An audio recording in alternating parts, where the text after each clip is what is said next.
Over 3 years ago, developer Monolith Productions was able to produce an excellent licensed Lord of the Rings game with Middle-earth Shadow of Mordor, mimicking the success Rocksteady had pioneered with the Batman Arkham series. One of the truly standout features of this game was the Nemesis System, in which every orc, or rather Uruk, enemy in the game was capable of remembering every encounter, dynamically changing their appearance and dialogue based on past events. With the release of Middle-earth Shadow of War, the Nemesis mechanic is bigger and better in practically every way, granting an even more enjoyable adventure as you grow your army and pop a few heads on the way. Gather your troops. Will do. Oh, just make sure you let me pop his heads off, won't ya?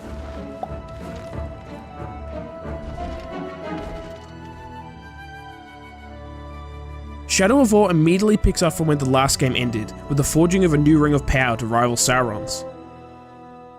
The Ranger Talion and the One Ring Forger Celebrimbor, who occupies Talion's body giving him life, are not destined to wield this power straight away, and instead forced to give it to Shelob the Spider, who can now take on a human form. As per the last game, several liberties or changes have been implemented on established Tolkien lore, which for those who are willing to accept such alterations will find a serviceable narrative to support the excellent Nemesis system. So it is true.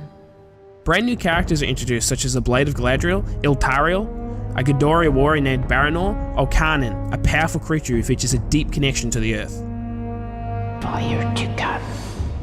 Burn you. Burn we. A fire for all it will be. Each offer up their own set of side missions, which really are as important as the main objective and should not be skipped, although the characters themselves offer up little depth other than their initial personalities showcased. From hunting down Nazgul to sealing the tremendous power of a Balrog, they actually present some of the most exciting and unique sections in the game and offer a great change of pace from the structure of the main plot.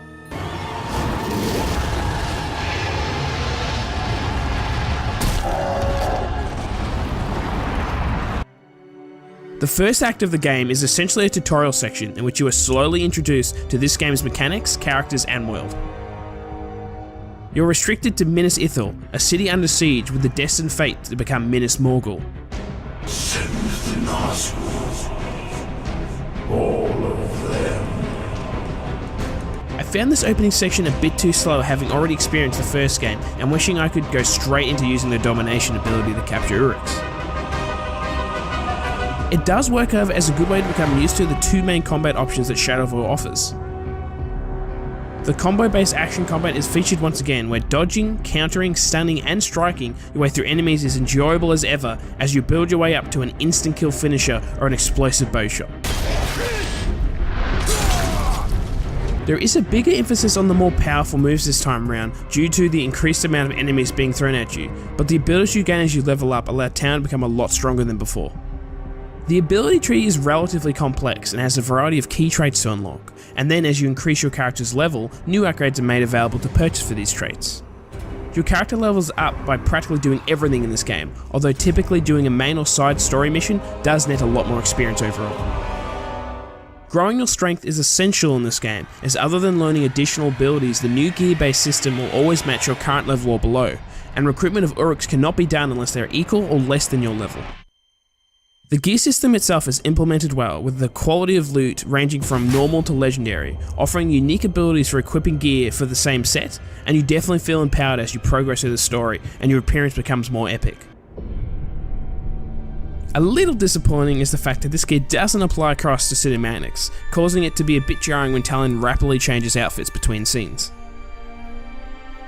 Luckily, the best gear can be upgraded by doing certain tasks such as recruiting an Uruk captain of its required level, preventing excellent gear obtained early on from simply being unusable later in the game. In terms of abilities, I thought there was going to be specific upgrades I would get first and stick with most of the game, but I found more often than not I was changing ability upgrades mid-battle to enable the exploitation of Uruk captain's weaknesses. Often switching between abilities is also helpful between gameplay options, where using the Shadow Strike skill with the chain upgrade to kill multiple other grunts at once is useful in a combat scenarios or when you're in a hurry to kill Uruks. For when you're trying to be sneaky, the Shadow Dominate upgrade is better as it can make it easier to stealthily turn grunts to your side before a final hidden attack on a main captain. Regardless, the interchangeability of different skills allows a more customized experience to suit a given player or situation. The stealth-based combat option to silently assassinate targets has also received some new abilities, such as being able to double jump, granting a greater level of control when moving around on rooftops. Although I never actually encountered any captains who could be instantly killed by stealth, the choice to pursue a target quietly was often a valid strategy, although the level of presence recognition from nearby Uruks was a bit too generous. Upon completion of the first act, your old powers are restored, and the real quest begins with the formation of your army to defeat Sauron. Talia. We need to build our army. This is where Nemesis 2.0 is really activated, with the ability to finally dominate and recruit Uruks. The character that's used to first show this feature is the fantastic Bruce the Chopper, with his unique Australian slang and personality really standing out as a highlight Uruk. And you'd be a drongo to trust an orc anyway, so it all works out. Go on, have a go. Since he is a side character and does appear in everyone's game, he has been given a bit of a stronger character trait and style than most of the Nemesis Uruks, but that's not to say they don't stand out either. There were so many memorable encounters from the hundreds of Uruks I fought, such as one who I repeatedly killed yet constantly came back for revenge, becoming more machine each time. Fleshling! Machines do not die, Fleshling. We are repaired, made harder, stronger. From singing and ruthless Uruks to the completely deranged, every interaction was an excitement to behold, and often their initial appearance and design fed as much into recruiting them as their stats did. You may have heard of one like me. He prances and dances and sings with glee. Wherever there's strife, the singer is there. He slaughters and slays with such merry flair. I sing this song with all my breath. Take heed, for this interlude ends with your death. On top of the different character traits, the Nemesis system seems to just support an endless amount of unique enemies by implementing various allegiances such as a Marauder tribe that flaunt their spoils of war, or the Warmonger tribe that are all killing machines. With the addition of a new hulking class of Uruks called the Ologs, the ability for loyal followers to betray you and to be attacked completely out of the blue by an assassin, there is so much to be enjoyed and surprised by in this game. Even over the dozen of hours I spent in Shadow of War, I only ever encountered the same line of dialogue once, and post-endgame still managed to feature visually unique Uruks. Looks like I think you talk. Suppose that makes me a top killer. No. Top slayer! I quite like the sound of that. Other than the actual Nemesis system generating a dynamic world of constantly changing and evolving enemies to recruit, some major new systems have been added for your recruit to do once dominated. Like the first game, these characters just keep performing missions regardless of your intervention, or you can directly order them to kill a specific captain or infiltrate a war chief to allow an easy overthrow later. The power struggle is always ongoing, and it's up to you to slowly take on missions or track down specific captains to raise your army. As you increase your force size, the ultimate goal is to overthrow the overlord of a fort and claim it as your own. These conquest missions are a superb improvement to the mechanics already present and offer up an adrenaline rush as you take part in the spectacle of defeating a fort.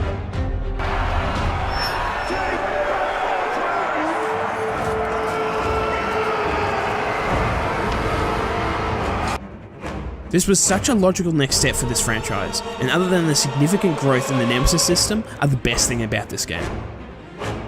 It is a constant joy to capture each point as you push into the inner walls with your assigned Uruk leaders and purchase upgrades, with the ultimate purpose of defeating the Fort's overlord. These fights are done in a small confined area based off the character's tribe, adding a sense of originality for each fort takeover and also making them some of the more challenging fights in the game. Upon the Overlord's defeat, either via death or domination, a new Uruk must be promoted, granting potential bonuses and visual flares to the fort based on their tribe. My enemies will find no weakness, no mercy, only the unassailable strength of my army!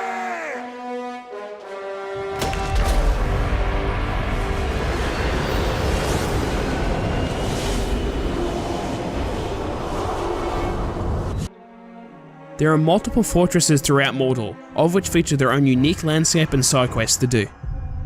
The locations such as the volcanic Gorgoroth or the snowy mountain of Surgos offer a much needed visual diversity and distinguish each fortress from another. The visuals aren't the best when it comes to the character models, but the environments on a whole are pleasing to the eye, and with the exception of some buggy camera work, glitches and rough texture pop-in, this is a good looking game. Not only Uruks inhabit these locations though, with various beasts roaming the wild and acting as potential tools for your brawls. Most are returning creatures such as the Karagor mount to quickly ride around, but there are elemental versions of giant Graugs to match their location, and also the Flying Drake, which adds a whole new feature to Shadowfall.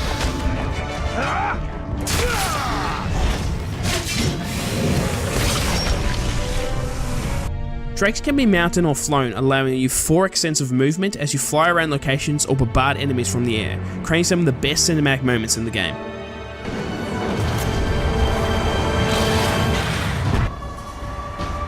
Since there are small open world sections, of course collectibles can be found scattered around the map, all of which can be revealed via the classic tower mechanic that also acts as a fast travel point. There isn't an excessive amount of them though, and each grants some kind of extra lore information for a character such as Shelob or even Gondorian history. They also grant special abilities that cannot be obtained otherwise, which gives them a tangible end reward as opposed to just the feeling of collecting everything. As far as the main story and interactions go, Talion and Celebrimbor are the most interesting, and overall I was happy with how their story concluded. The game isn't finished yet though, and in order to unlock the true ending, the Shadow Wars Act must be completed. With the game's conclusion, there are some changes to the world and characters, so it's interesting seeing the new dialogue form to match those alterations as you explore the final section. Shadow Wars is essentially the opposite of Fort Capture mode, where you must defend all fortresses from invading armies. The ways of war chiefs along with their captains by far make this the toughest part of the game, especially when suddenly your forces are very important in preventing points from being lost and the fort being captured. Up to this point, the Uruks you have recruited have mostly been about making things easy for Talion, so I did enjoy the change of pace and necessity of gathering a strong army. With the true ending on the horizon that does add needed closure to the story, as well as simply more content to involve you in the Nemesis system, I did enjoy this final section, but it by far drags on for too long, slightly ruining the momentum of the story's end. As some of the final defense missions have only max level war chiefs, it is necessary that Talion's forces are also equally strong. Luckily you can dominate most attacking Uruks anyway, so typically my forces were always equally strong, with just the occasional need to send them on missions for training. If you turn out to be a weakling, I'll kill you! Well, actually, I'll kill you either way! Loot boxes are featured in this game that upon purchase will automatically grant you potentially strong followers based on your level. Up to this point, other than the messages on the pause menu, there's literally zero incentive to purchase a single chest, as the in-game Uruks are more than enough for the main story content. I equally found them unnecessary for the final act, as often epic and occasionally legendary Uruks are thrown at you in the main game, preventing any need to purchase them at all. It is also possible to obtain them with in-game currency, which you are likely to have plenty of before you even consider getting a loot box, but having tested it myself, I can say it is an incredibly anticlimactic and slow process, that you're better off just advancing time until an extra powerful captain shows up. There is an online mode where your base can be attacked, or you can initiate assault on another person's fort, but other than just wanting the strongest base for rank mode, and a way to continue capturing forts post-game, there is little incentive to need the strongest force. As a whole, it's disappointing that loot boxes are featured at all, but they are a complete waste of time to purchase with no real purpose other than to remove a potential grind wall for those who have not been recruiting plenty of Uruks when going for the true ending.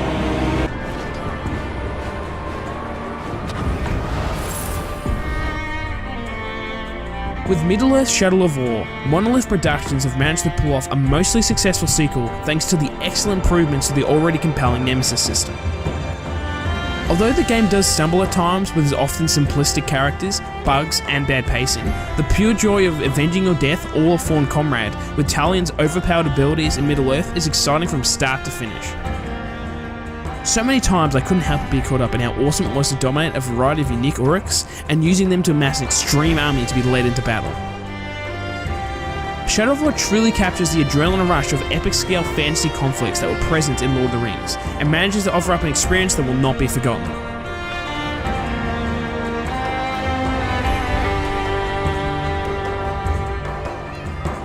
Mordor! For more gaming and geeky content, stay tuned to Optional Extra.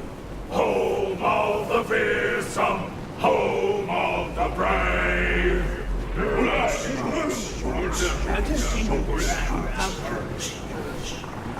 That is something I cannot recommend enough.